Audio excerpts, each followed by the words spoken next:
धनबाद जिले के कतरासगढ़ के डीएवी प्लस 2 विद्यालय के शिक्षकों को वेतन नहीं मिलने से घोर आर्थिक संकट का सामना करना पड़ रहा है। वहीं स्कूल के शिक्षकों ने बताया कि जनवरी माह से वेतन नहीं मिला है, जिसे लेकर अब गंभीर आर्थिक परेशानी खड़ी हो गई है। नमस्कार, आप देख रहे हैं मिरर मीडिया, मैं हूं आपके साथ चंद्रा सिंह। ऐसे में शिक्षक भूखमरी की स्थिति में पहुंच चुके हैं। वहीं जनता मजदूर संघ के महामंत्री सिद्धार्थ गौतम ने कतरासगढ़ डीएवी प्लस 2 विद्यालय पहुंचकर शिक्षकों से मुलाकात की और शिक्षकों से पूरे मामले पर विस्तार से चर्चा की। वहीं मीडिया से मुखातिब होते हुए जनता मजदूर संघ के महामंत्री सिद्धार्थ गौतम ने कहा कि कतरासगढ़ के डीएवी प्लस 2 विद्यालय को सन 1969 में बिहार सरकार से मान्यता प्राप्त है, लेकिन आज आर्थिक संकट से जूझ रहा है। इसके साथ ही उन्होंने कहा कि यहाँ कार्यरत शिक्षकों को न्यूनतम तय मानदेय से कम वेतन मिल रहा है। ऐसे में यहाँ के शिक्षकों को जनवरी माह से वेतन नहीं मिला है। इसके साथ ही उन्होंने धनबाद उपायुक्त से इस मामले में तत्काल हस्तक्षेप करने की गुहार लगाई है, ताकि जल्द से जल्द कोई समाधान निकले और शिक्षकों को उनका हक मिल सके। 12 में जनहित के मुद्दे को लेकर के शायद मैं प्रेस से पहली बार मुखातिब हो रहा हूं, और जैसा कि आप देख सकते हैं कि मैं कतरासगढ़ के ऐतिहासिक डीएवी स्कूल के सामने खड़ा हूं। ये स्कूल लगभग 1969 से चल रहा है और यहाँ कुछ ऐसी विसंगति थी जिसकी खबर हम लोगों को लगी, तो हम लोग स्कूल में आए और यहाँ के जो शिक्षक हैं, जो स्टाफ हैं, उनसे हम लोगों ने भेंट की, उनसे मुलाकात की।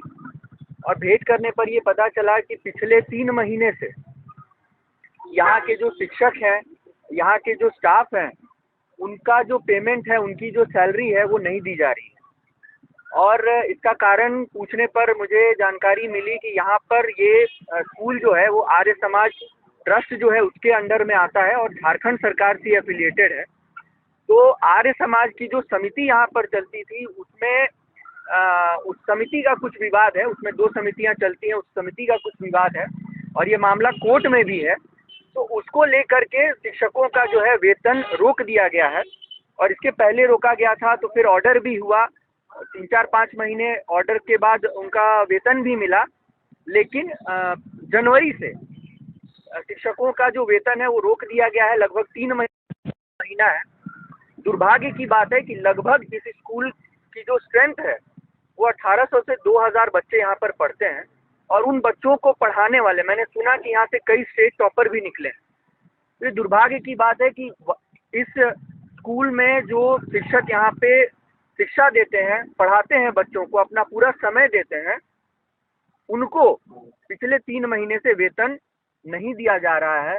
और एक आश्चर्य की बात और दुखद बात यह है कि यहाँ पर शिक्षकों का जो मानदेय है वो न्यूनतम मजदूरी से भी कम है। आज के डेट में अगर अनस्किल्ड वर्कर का देखा जाए तो लगभग उनकी न्यूनतम मजदूरी 750 के आसपास, 750-800 के आसपास है।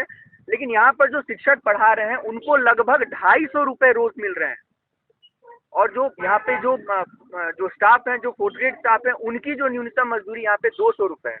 मतलब आप सोचिए कि 5000-6000 में ये लोग यहाँ पर काम कर रहे हैं, और वो 5000-6000 रुपये भी इनको पिछले 3 महीने से नहीं दिए जा रहे हैं।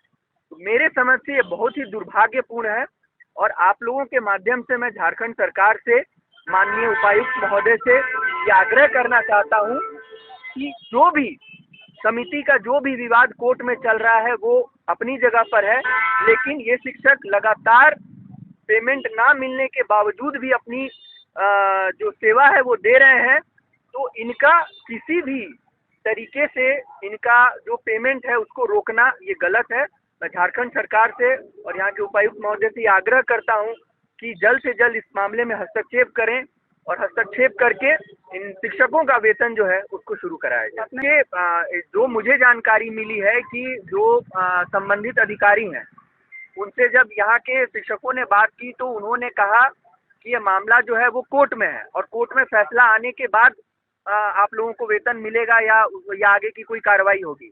लेकिन मेरा ये कहना है कि कानूनी तौर पर अगर देखा जाए तो कोर्ट में जो लड़ाई चल रही है वो मालिकाना हक को लेकर के है। 2 समिति है, एक समिति कहती है कि हम असली हैं, दूसरी समिति कहती है कि हम असली हैं। लेकिन समिति कोई भी रहे, शिक्षक तो यही रहेंगे। तो किसी भी स्थिति में शिक्षकों का जो वेतन है वो नहीं रुकना चाहिए। ये मैं देखिए, अभी तो आज पहली बार मैं आकर के यहाँ के लोगों से मिला हूँ और इसकी और जानकारी हम लोग इकट्ठा करेंगे और हमारे तरफ से जो भी उचित सहयोग होगा, जो भी प्रयास करना होगा, हम लोग अपने स्तर से प्रयास करेंगे और प्रयास करेंगे कि यहाँ के शिक्षकों को जो वेतन है, जो न्यूनतम मजदूरी से भी कम वेतन शिक्षकों को मिल रहा है, जो इनका मानदेय है, कम से कम वो इनको मिले ताकि इनका घर चल सके, इनके बच्चे पढ़ सकें।